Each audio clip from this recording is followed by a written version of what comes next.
goyangnya iman saya sebenarnya. Sebenarnya saya cinta loh dengan agama Islam saya. Saya cinta. Saya saya bangga. Bahkan ada beberapa kali orang tua ngajak juga saya nggak mau. Saya nggak mau. Saya bilang imanku imanku, iman mama, agamaku agamaku, agama mama agama mama. Saya tetap begitu seperti itu. Eh, Goyangnya iman saya, saudaraku, itu dimulai dari masa Pak Ahok, ya, dari masa Pak Ahok, di mana sama-sama kita ketahui Pak Ahok itu seorang putra bangsa yang luar biasa. Dia berkarya itu menurut saya ya. Nah, hanya karena salah sedikit aja, menurutku itu sedikit, bahkan hanya sebatas sedikit ya, sedikit aja. Tapi itu terlalu dibesar-besarkan. Shalom Bapak Ibu Saudara-saudara yang dikasihi Tuhan, jumpa kembali di channel YouTube saya. Kesempatan ini kita akan mendengarkan kesaksian dari seorang ibu mualaf. Beliau mualaf karena menikah dengan seorang yang beragama Islam. Tapi seiring berjalannya waktu saudara-saudara, ia lalu kemudian cerai dengan suaminya itu. Tapi luar biasa bahwa ibu ini tetap memegang teguh imannya. Lalu kemudian menikah lagi dengan juga yang beragama Islam. Tapi luar biasa saudara-saudara, apa yang membuat imannya goncang itu karena melihat Ahok yang selalu diperlakukan dengan cara-cara yang tidak manusiawi. Akhirnya lalu kemudian memutuskan kembali untuk terima Yesus sebagai Tuhan dan Juru Selamat. Ini sesuatu yang sangat luar biasa dan tentunya kita percaya bahwa karena Tuhan yang memilih, akhirnya Tuhan pula yang memanggil kembali untuk tetap percaya kepada Yesus Kristus sebagai Tuhan dan Juru Selamat. Untuk lebih lengkapnya, saudara-saudara, kita saksikan bersama-sama. Perkenalkan, nama saya Elida Rina Senianti Purba. Mungkin terlalu panjang ya. Nama yang indah yang diberikan orang tua saya. Nah, saya berasal dari Labuhan Batu, Selatan, Sumatera Utara. Ya, umur saya 40. Jadi sebenarnya saya ini dilahirkan dari sebuah keluarga Kristen, pengikut Kristus. Kami ada 5 bersaudara. Eh, Kalau ditanya masalah pendidikan, saya itu dulu kegiatan-kegiatan waktu saya di iman saya dulu di Kristen, masa dulu ya, masa sekolah, saya itu ada beberapa tingkat TK, tingkat SMA itu di sekolah Kristen. Bahkan melakukan kegiatan-kegiatan seperti biasa ya, pada umumnya ke gereja, ikut muda-mudi gereja, sering seperti itu ya. Ya bahkan kalau hari Natal ya hari Natal gitu. Nah, singkat cerita, di umur 19 masa SMA ya saya bertemu dengan seorang pria yang berbeda agama, berbeda keyakinan. Tapi kalau dulu perbedaan keyakinan itu saya tidak persoalkan karena semua agama mengajarkan baik. Tidak ada yang tidak baik karena menurut saya semua pasti mengajarkan yang baik karena terbukti dari kita berjalan bersama orang lain juga damai, tidak ada masalah gitu ya. Nah, singkat cerita, saya ketahuan sama orang tua. Orang tua melarang keras untuk saya melanjutkan hubungan. Tapi karena cinta itu buta, saya akhirnya memilih hidup dengan dia dengan tanpa persetujuan orang tua, restu orang tua. Kalau dulu itu bahasanya lari kawin. Saya menikah dengan dia karena tidak akan ada cara lain. Orang tua saya tidak menerima apapun ceritanya. Jadi saya yang mengikut dia. Akhirnya saya ikut keyakinannya itu di tahun 1999. Akhirnya saya ikut keyakinannya dan saya disambut baik oleh keluarga dan prosesnya terlalu cepat. Saya akhirnya menikah. Mesti pernikahan saya itu tidak seperti orang pada umumnya ya. Ada antaran-antaran gitu ya. Saya simple aja, saya nggak tahu. Yang penting saya tinggal sama dia, saya hidup sama dia. Karena waktu itu juga masih labil, saya umur 19 tahun, penting hidup bersama, begitulah ya. Nah, saya menikah. akhirnya lepas kontak dengan orang tua. Entah apa yang terjadi dengan orang tua, entah bagaimana perasaannya saya tidak tahu. Yang saya tahu saya hidup dengan cinta sejati saya, gitu ya. Terus di saat saya nggak berapa lama saya hamil. Terus saya hamil, ya dalam kondisi kurang ke apa ya, ekonomi tidak ada pas-pasan, bukan hanya pas-pasan, tidak ada ya.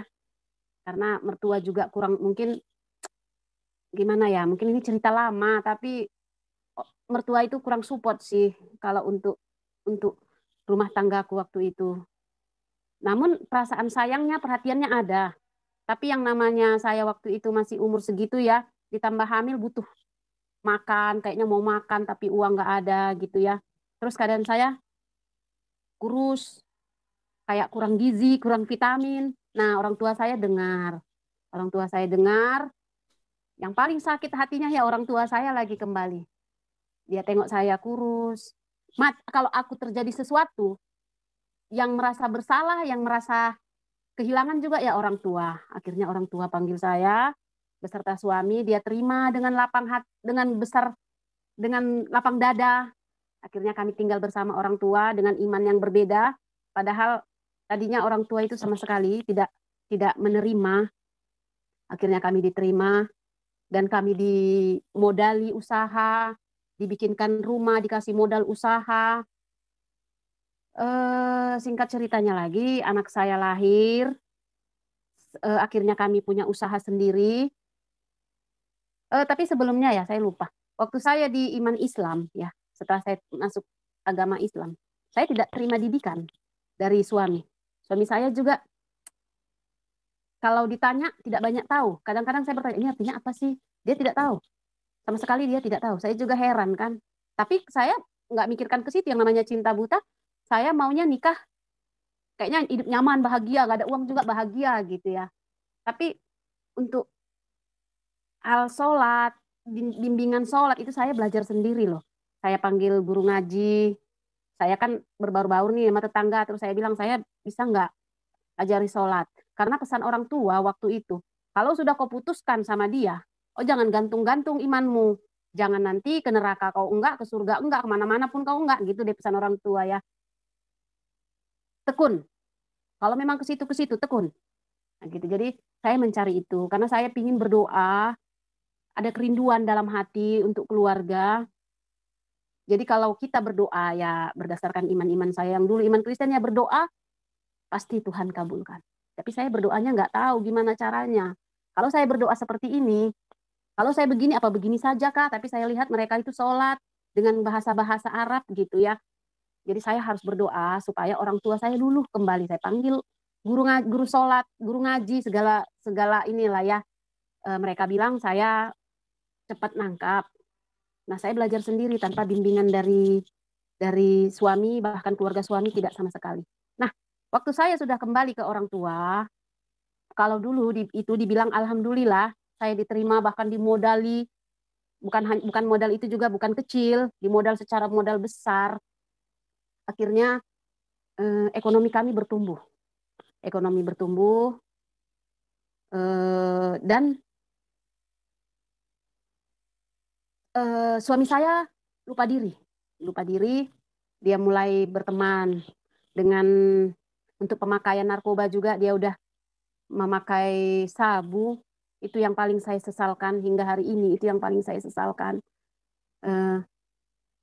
Bahkan ekonomi kami juga waktu itu goyang. Kami kan usaha nih dagang. Jadi untuk belanja saja susah. Saya kadang mengkaji-kaji usaha lancar. Tapi kok uang nggak bisa belanja ya. Seperti itu ya suami. Akhirnya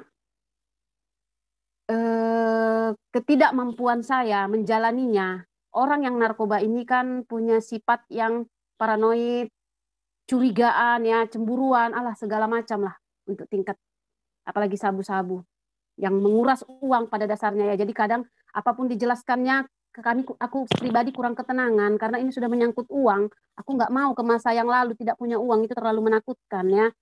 Nah, akhirnya di saat keluarganya pun mengetahui suamiku ini apa ya narkoba, tingkat sabu, keluarganya juga tidak peduli. Itu yang saya sangat sesalkan, tidak peduli. Seolah-olah kan kamu yang pilih. Nah, seperti itu ya. Berbanding terbalik dengan keluarga saya. Aku yang pilih, tapi di saat aku menderita orang tua saya tetap bantu lagi kembali. Wah, berbanding terbalik ya. Itu sampai saat ini saya sadari dan saya sesalkan karena pada dasarnya iman Kristen itu patokannya menikah itu cukup satu kali begitu ya. Dan saya sesalkan, tapi saya akhirnya memutuskan bercerai karena harus di saat keluarganya tidak mau mensupport aku, suami juga tidak mau untuk berubah. Di situ aku sudah kehilangan pegangan, aku harus bercerai dan aku memutuskan bercerai. Ya, aku memutuskan bercerai itu di tahun 2012, aku memutuskan bercerai dan kami akhirnya berpisah. Aku memutuskannya itu secara pribadi. Orang tuaku juga setelah ketok pengadilan baru aku memberitahukan kepada orang tuaku, meskipun orang tuaku menyayangkan tindakanku, tapi itu adalah satu keputusan yang harus kulakukan karena dia sabu-sabu sebelum semua tergerus habis karena keluarganya tidak mau tahu, begitu ya. Nah, di tahun 2012 waktu itu saya mulai kenal Facebook. Facebook dan entah entah dari mana asalnya ya.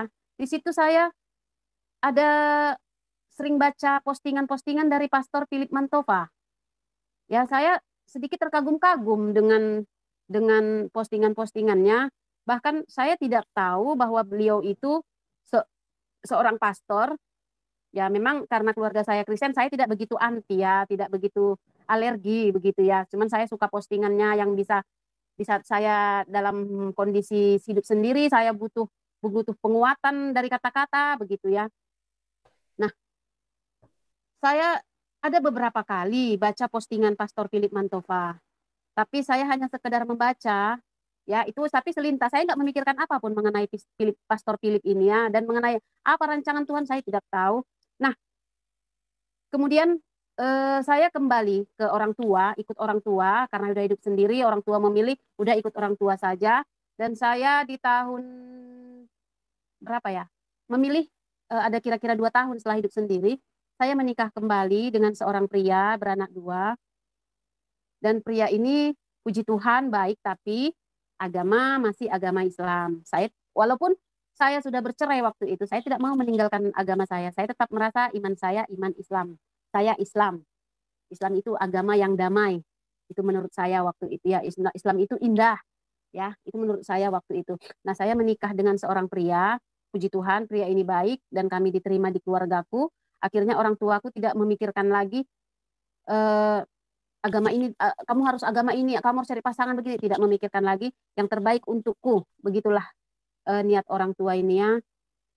Nah, di saat aku sudah menikah dengan suami, ya aku udah mulai lagi hidup hidup berumah tangga, harus memikirkan diriku kembali. Nah, eh, ada beberapa kali ya terjadi permasalahan, itu sudah biasa ada terjadi permasalahan. Yang awal mulanya permasalahan ini sebenarnya yang paling menyakitkan untuk anakku yang sudah lajang, yang tadinya di usia berapa ya? Usia 20 tahun, dia eh, masuk fase labil ya, eh, apa ya? Masuk pergaulan bebas, seperti itu dia masuk terjerumus narkoba, seperti itu ya. Jadi itu sangat hal yang sangat menakutkan.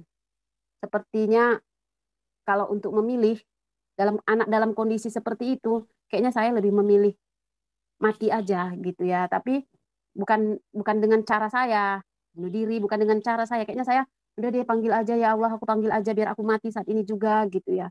Tapi nggak terniat untuk bunuh diri, mau minum apa itu nggak pernah terniat sama sekali, nggak pernah terlintas.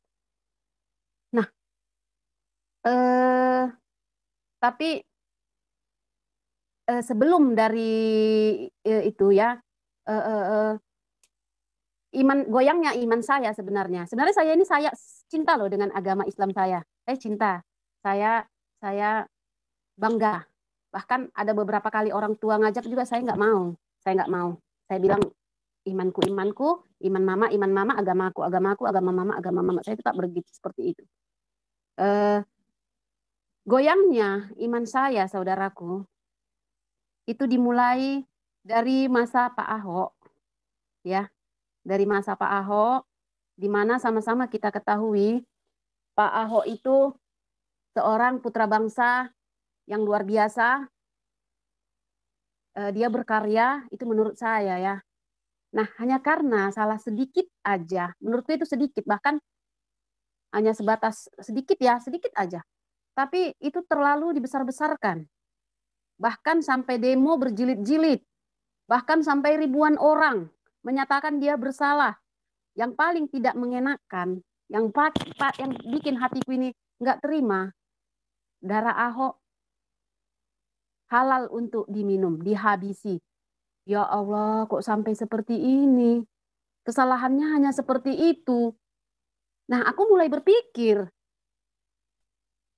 Islam itu kan damai. Damai itu seperti yang dilakukan orang tuaku. Di saat aku sudah tidak memperdulikan perasaan orang tuaku yang melahirkan aku, mengurus aku, dia terima loh aku kembali. Bahkan di saat aku tetap dengan imanku, dia terbuka, tidak masalah. Nah, hanya hal sekecil itu, terus damainya di mana? Aku udah mulai berpikir. Di situ imanku goyang, ya, imanku sangat goyang. Yang tadinya ya, kita bisa membedakan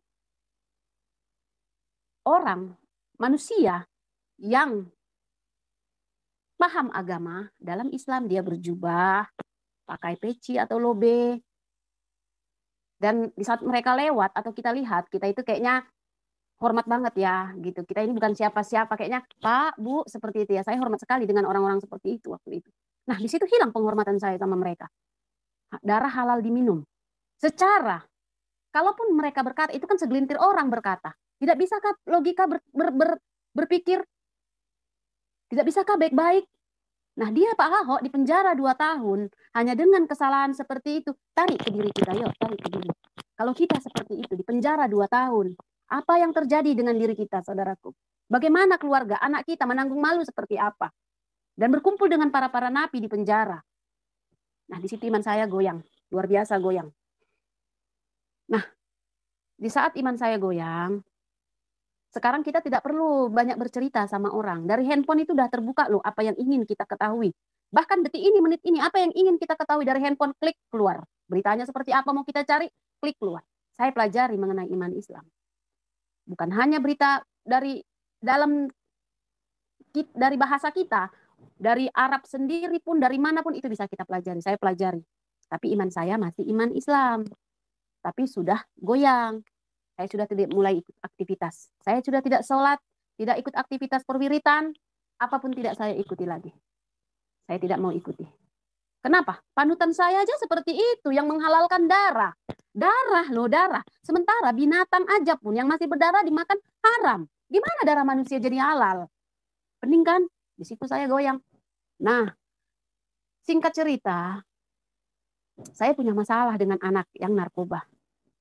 Saya pergumulan. Permasalahan saya ini mau saya usahakan dengan tangan saya sendiri tidak bisa. Dengan tenaga saya sendiri tidak bisa. Saya sudah berupaya. Bahkan dengan kalau bisa air mata ini air mata jadi air mata darah. Bahkan kami sering perang, kami sering ribut, sering lempar-melempar. Dia juga sering marah sama saya. Saya sampai menangis, saya memilih, ya Tuhan kalau memang saya harus mati, mati aja gitu kan. Nah kemudian ada pergumulan dengan saudara, dengan mama, adik-adik. Ini pergumulannya sebenarnya bukan pergumulan seperti apa, hanya karena buka usaha, kami mau buka usaha cabang lagi, dan tadinya sudah komitmen, itu saya yang ngolah, ternyata tidak, saya tetap diposisikan di toko yang lama, jadi adik saya yang lain yang mengolah, saya kurang suka dengan komitmen seperti itu. Tadinya kan sudah berkomitmen, dari awal seperti apa, begitu ya. Di situ saya nangis, saya seperti merasa diabaikan keluarga, tidak memikirkan perasaan saya, ditambah lagi mungkin anak saya waktu itu sedang punya masalah yang sangat berat ya, menurut perasaan saya, karena dia narkoba yang tidak ada titik habisnya, titik akhir yang baik gitu ya. Saya kayaknya merasa hancur. Saya bertemu dengan siapa-siapa malas, yang ada kebencian dengan keluarga. Anak lihat siapapun saya malu tapi nggak suka, seperti itulah ya. Saya akhirnya mengurung diri selama 3 bulan. 3 bulan itu saya mengurung diri, dan di bulan 8, tepatnya itu di bulan 8 Agustus, Pastor Philip Mantova saat teduh. Di situ temanya bahagia keluarga Kristen.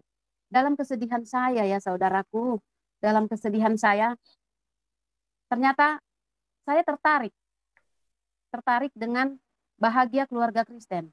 Padahal tadi saya ini sudah membenci dengan keluarga saya pun yang tidak gini. Di saat mereka tahu aku punya masalah sama anak, mereka lagi tidak mau melepaskan komitmen bahwa saya tidak mengurus usaha itu seperti itu ya. Nah, akhirnya saya saya tertarik mendengarkan acara ini. Saya tertarik, terus di situ Pastor Philip Mantova berkata, eh, buat kalau Anda yang menonton ini sendiri, anggap tidak bersama keluarga, anggap kami keluarga rohanimu, keluarga di dalam Kristus. Wah, di situ saya sedih, sedih sekali. Ternyata di samping saya merasa kehilangan keluarga, anak saya bermasalah.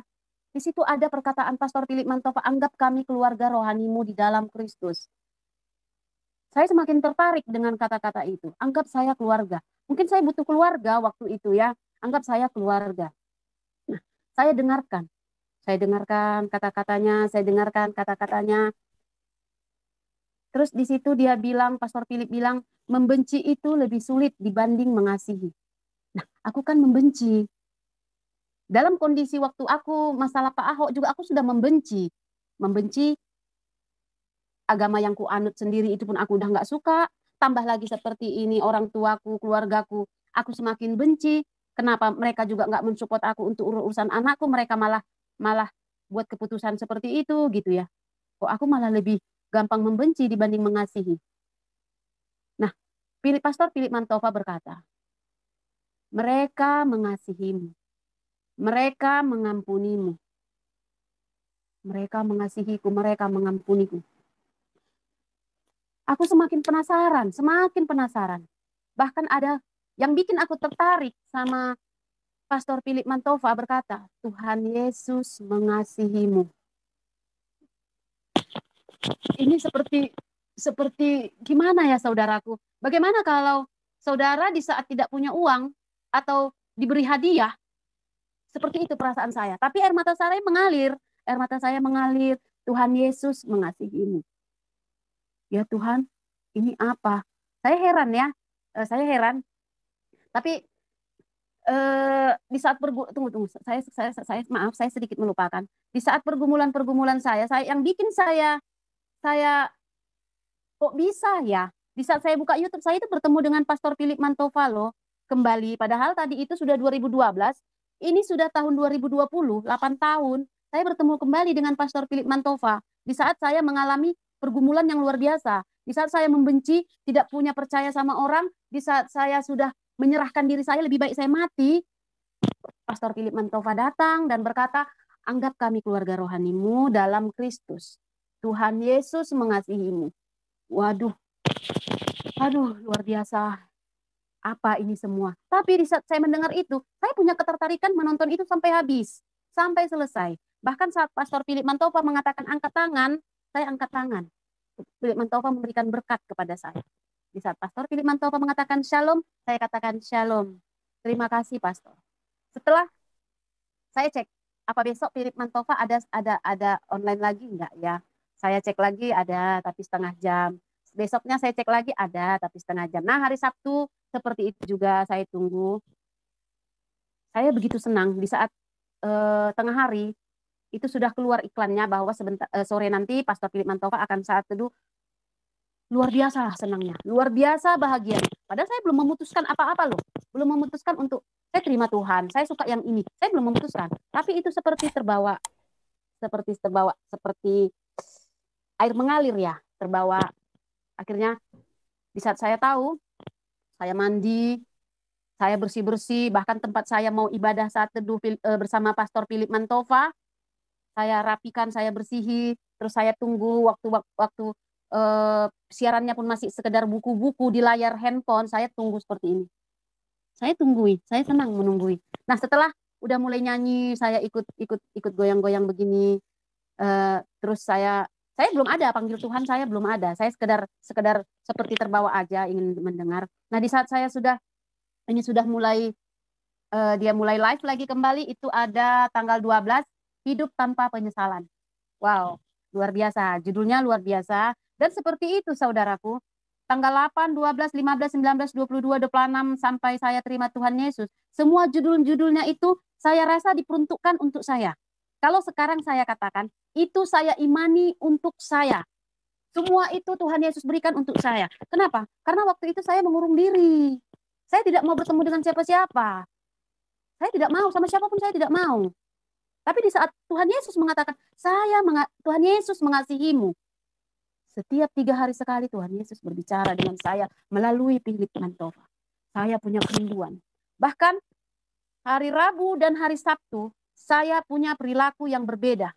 Sangat berbeda. Berbedanya bukan hal negatif. Berbedanya itu dari segi saya terlalu bahagia. Seolah-olah saya akan kedatangan tamu yang VIP, yang luar biasa, yang akan memberi saya ketenangan, kedamaian. Saya akhirnya menunggu lagi. Saya seperti berbicara dengan Tuhan. Saya seperti bertemu dengan Tuhan. Saya punya kedamaian. Dan di saat saya mendengar mereka bernyanyi, saya menangis. Saya menangis. Bahkan di saat Pastor Philip Mantova juga bernyanyi senang, saya juga menangis. Saya nggak tahu ini menangis, tapi saya begitu loh, ini sambil begini-begini. Tapi air mata saya jatuh. Saya nggak tahu itu proses apa ya. Saya nggak tahu. Nah, bahkan Pastor Philip Mantova menyampaikan pesan-pesan. Seperti Pak bisa ditayangkan untuk firman Tuhan ini saya suka kali ya. Saya senang sekali. Mintalah maka akan diberikan kepadamu. Carilah maka kamu akan mendapat. Ketoklah maka pintu itu akan dibukakan bagimu. Wow, luar biasa. Amin, Ini amin, yang Bu. saya mau. Ini yang saya mau, Pak. Ini yang saya mau, saudaraku.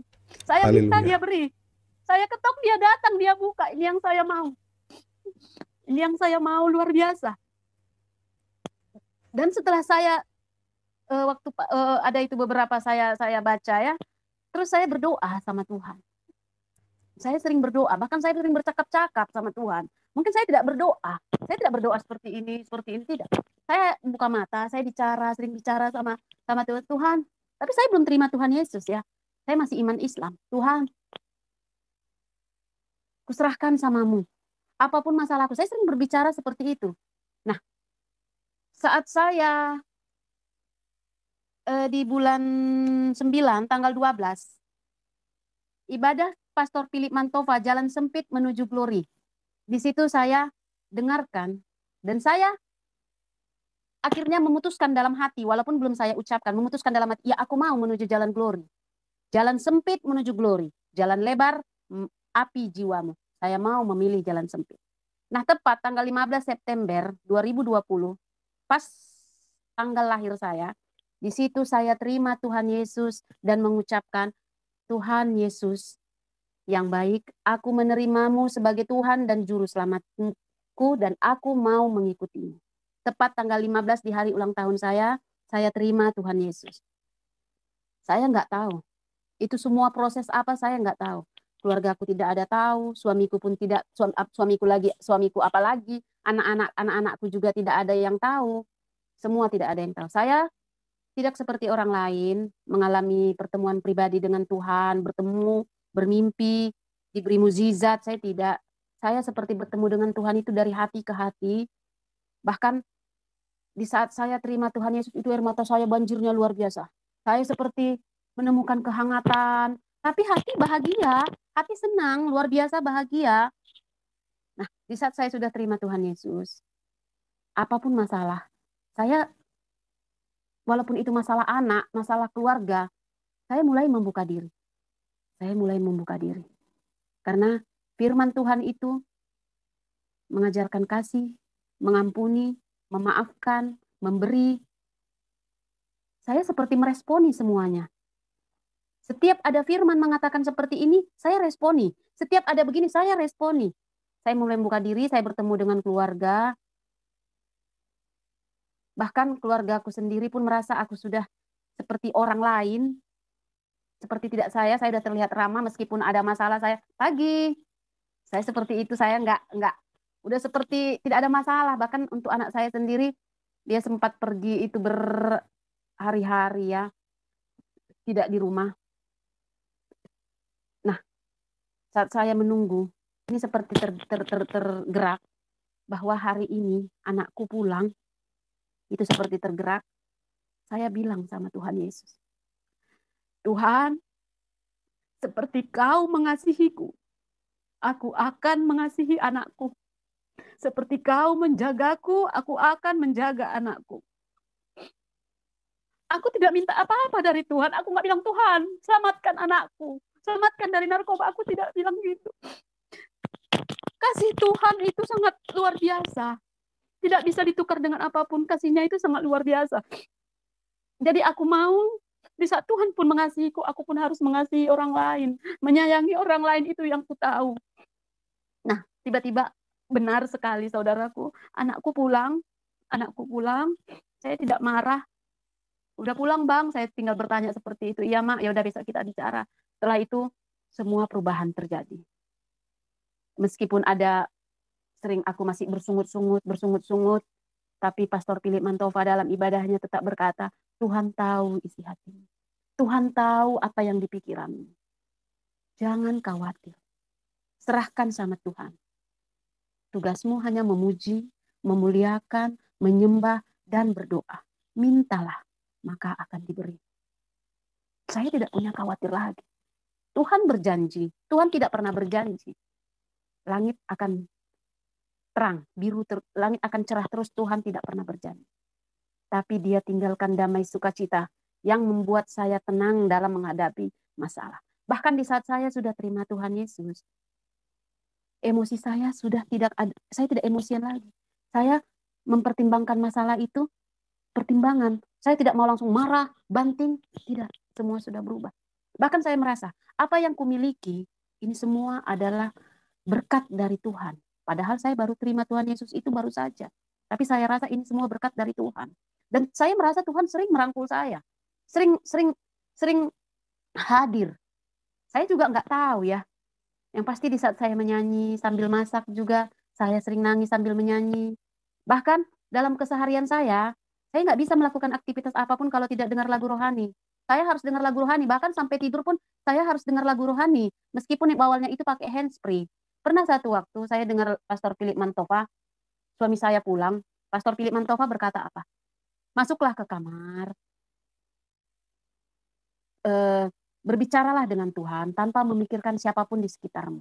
Nah, saya masuk, saya lakukan seperti apa yang dikatakan Pastor Philip Mantova. Saya waktu itu menurut sekali loh dengan Pastor Philip Mantova. Semua saya responi. Suami saya pulang, saya lompat, saya matikan, saya lompat, saya ketakutan. Itu waktu itu ya. Tapi setelah saya sudah terima Tuhan Yesus, selang berapa lama saya akhirnya mengakui, meskipun dia sangat kecewa, tapi saya bilang, seandainya saya juga ikut agama ayah, dan saya sudah mempercayai Tuhan Yesus, saya masuk neraka. Kalaupun saya akhirnya masuk neraka seperti iman ayah, biarlah aku masuk neraka seperti imanku yang sekarang. Makanya akhirnya dia terima, meskipun sangat kecewa ya, tapi itu sudah pilihan dan tidak bisa diganggu-gugat. Kenapa? Damai sukacita ini luar biasa. Masalah seberat apapun, pikiran jernih, kata-kata yang sopan, itu saya lakukan. Saya nggak tahu kenapa. Saya nggak tahu. Waktu itu saya nggak tahu. Yang saya bikin saya terheran-heran terus, terheran-heran. Bahkan setiap hari saya menerima hidup saya dirubahkan, pikiran saya dirubahkan, cara berpikir saya dirubahkan. Waktu itu saya seperti itu ya. Nah, di bulan 2, 2021, saya dibaptis. Sebenarnya bukan, bulan 12, hari Natal, keluarga saya udah mulai tahu. Mereka sudah ajak saya ke gereja, ayo ikut ke gereja kalau kamu mau ikut. Mengapa mereka tahu? Saya sering ibadah. Jam 5 pagi saya ibadah. Jam 7 bahkan malam, tengah malam juga saya ibadah. Jam 5 pagi itu lebih sangat saya takjub ya, heran. Saya dibanguni setiap jam 5 pagi saya dibanguni. Setiap jam 5 pagi sampai sekarang saya harus ibadah. Bahkan tidak ada yang mengajari, siapapun tidak ada mengajari. Mungkin karena berdasarkan dari khotbah dari Philip Mantova ya. Jam berapapun saya rasa saya tergerak untuk memuji memuliakan Tuhan, saya harus taat. Nah, itu saya responi terus.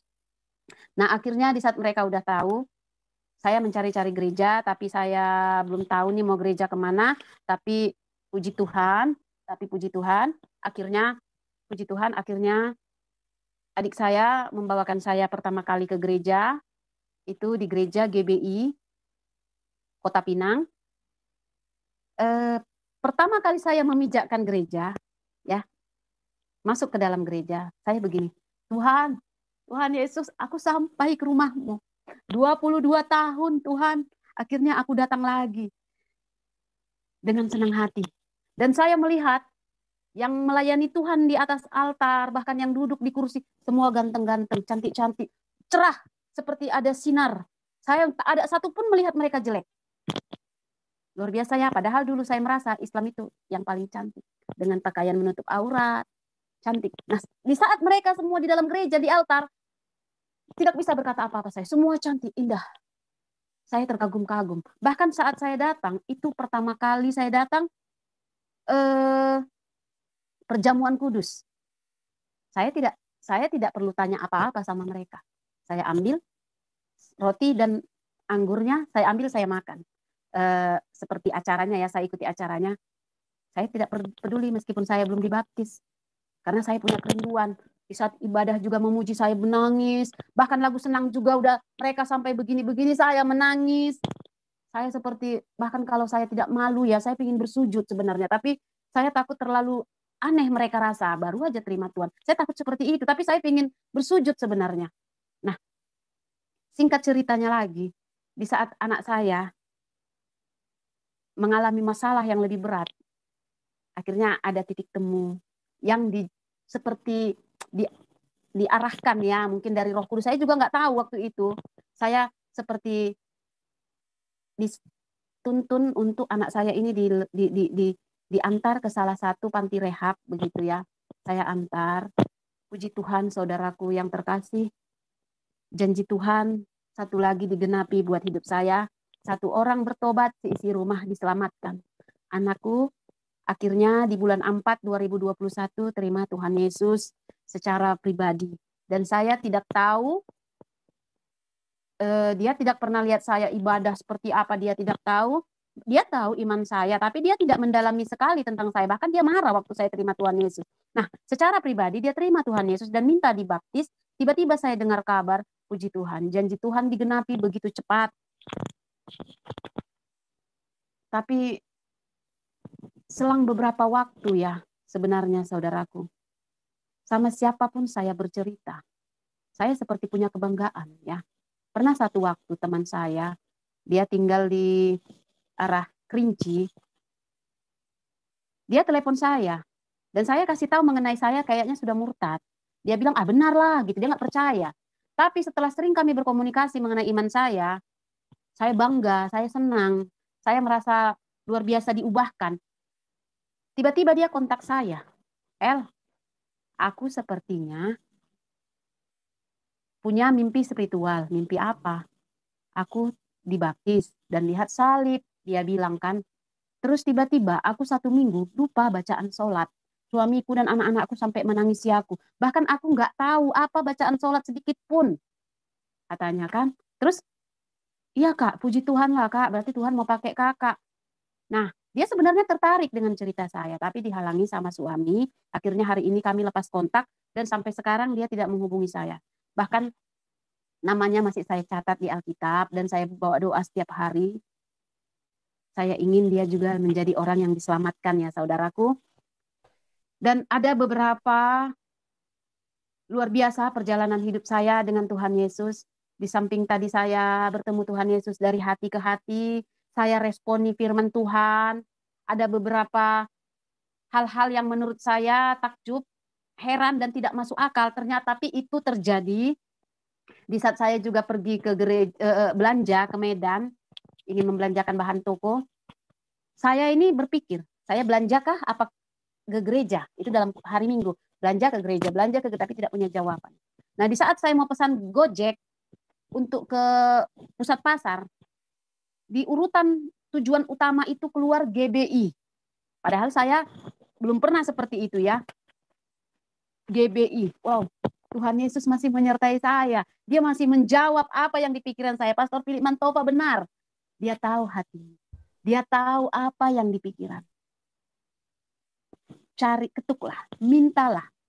Dia sediakan ternyata semuanya. Dan itu saya rasakan tapi tidak wujud nyata ya. Artinya saya tidak bertemu dengan Tuhan seperti itu, tidak. Tapi saya rasakan. Saya menangis. Tapi saya waktu itu tidak memilih ke gereja. Saya lebih memilih berbelanja. Nah, 2 hari kemudian Pastor Philip Mantova ibadah online juga lagi kembali. Tetap setia. Wow, tetap pesan itu untuk saya, tetap setia. Saya seperti tertampar-tampar lagi. Ya ampun, Tuhan Yesus yang baik. Kau tetap berbicara melalui Pastor Philip Mantova. Saya terkagum-kagum. Dan satu lagi saudaraku, yang membuat saya tobat itu tergantung kita ya. Dari handphone ini kita mau gunakan seperti apa. Handphone ini yang membawa perjumpaan saya dengan Tuhan Yesus. Dan dia pakai Pastor Philip Mantova untuk menobatkan saya. Bahkan di saat saya sakit, ini juga pengalaman saya yang sangat luar biasa. Saya sakit, saya dengan memperkatakan, dalam nama Tuhan Yesus, 2 kali, kanan dan kiri seperti ini ya, pertama, dan ini sembuh, kedua, akhirnya sembuh. Saya kagum, Tuhan, dalam namamu saja ada kesembuhan. Saya kagum, ya, sangat kagum. Nah, kedua kali, telinga saya sakit, mungkin sering pakai handsfree ya. Telinga saya sakit, menurut mereka sering pakai handsfree pula. Karena saya nggak tahan, saya harus dengarkan lagu rohani setiap hari. Nah, saya sakit, terus waktu itu hari Sabtu. Karena dokter THT tutup, saya memutuskan hari Senin ke dokter. Tapi karena Pendeta Hairul Anwar mau berkunjung ke gereja kami, saya berpikir begini, saya akan serahkan kesembuhan telinga saya dipulihkan oleh Pendeta Hairul Anwar. Saya pikirnya seperti itu. Itu hari Kamis, sakit telinga saya hari Sabtu. Nah, saya sudah memperkatakan dalam nama Tuhan Yesus, tidak sembuh. Sampai berapa hari tidak sembuh. Nah, di hari Kamis, saya ini udah semangat nih mau pergi kan, saya bersiap-siap, saya mandi. Saya seperti diberitahukan basuh telinga. Padahal tadinya saya udah basuh telinga seperti orang yang kemasukan air. Saya udah masukkan air, saya gini-giniin, tidak sembuh. Nah, ini seperti saya disuruh basuh telinga. Saya basuh telinga saya. Saya masukkan air seperti ini, saya ginikan, sembuh bahkan lebih cas dari sebelumnya. Di situ saya berpikir lagi, apa tujuan Tuhan memberitahukan ini? Ternyata Tuhan mau imanmu yang menyelamatkan. Jangan serahkan ke orang lain. Tetap tumbuhkan imanmu. Wow, luar biasa. Setiap hari saya terheran-heran. Semakin saya cari Tuhan, semakin saya terheran-heran. Luar biasa ikut dengan Tuhan. Bahkan saya ada melakukan puasa 40 hari. Tadinya saya puasa 1 hari. Saya agak sempoyongan karena saya 24 jam. Terus saya puasa 3 hari, ambil yang 18 jam. Saya jatuh sakit, demam, sampai berobat. Akhirnya keluarga bilang, udahlah nggak usah puasa, nggak usah begini-begini segala macam, tapi tetap saya kerjakan. Nah, itu saya tidak ada memimpin loh. Saya seperti digerakkan aja. Nah, di saat saya melakukan puasa 40 hari, di situ saya yang paling takjub. Dulu saya pernah puasa 30 hari, waktu saya di iman Islam. Di sini perbedaannya luar biasa. Saya lakukan apapun dengan sukacita, hati bahagia, perut tidak lapar, badan tidak kurus. Padahal sudah 40 hari. Di situ saya terheran-heran. Sangat terheran-heran. Bahkan lihat orang makan pun saya tidak suka. Tidak tertarik.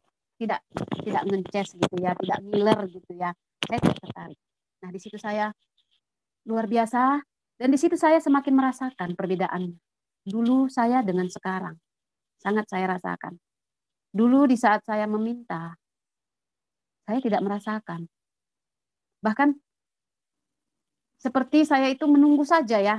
Dan di saat tiba-tiba saya rasa doa saya dijawab, oh iya ini jawabannya. Mungkin begitu. Nah, sekarang semua ini seperti tidak masuk akal gitu. Tapi ternyata terjadi. Bahkan saya merasakan kehadirat Tuhan. Mintalah, ketuklah, itu terjadi. Terjadi. Di situ saya puji Tuhan. Kau Tuhan. Kau Tuhan yang ajaib. Kau Tuhan yang dahsyat. Jadi saya percaya di saat saya mendengar khotbah dari Pastor Philip Mantova, Di situ pertemuan saya dengan Tuhan hati ke hati. Padahal saya tidak cari, tapi Tuhan yang mencari saya. Dan itu benar firman-Nya kan, bahwa saya ini domba yang hilang. Dia tinggalkan 99 dombanya untuk mencari saya. Luar biasa. Dia istimewakan saya. Itu yang saya rasakan.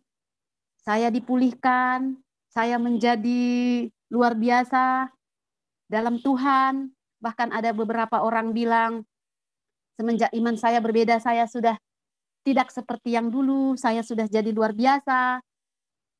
Seperti tidak mereka kenal ya. Jadi luar biasa sekali Pak ikut Tuhan. Luar biasa Bapak Ibu Saudara-saudara, kesaksian Ibu ini semoga boleh menguatkan, memberkati kita sehingga kita akan semakin semangat dalam Tuhan dan kita percaya bahwa apapun yang akan menggoda, yang akan merayu, tidak akan bisa memisahkan kita dari kasih Kristus. Karena saudara yang percaya kepada Kristus adalah orang yang sudah diselamatkan oleh Tuhan. Sampai jumpa di video-video berikutnya dan Tuhan Yesus memberkati.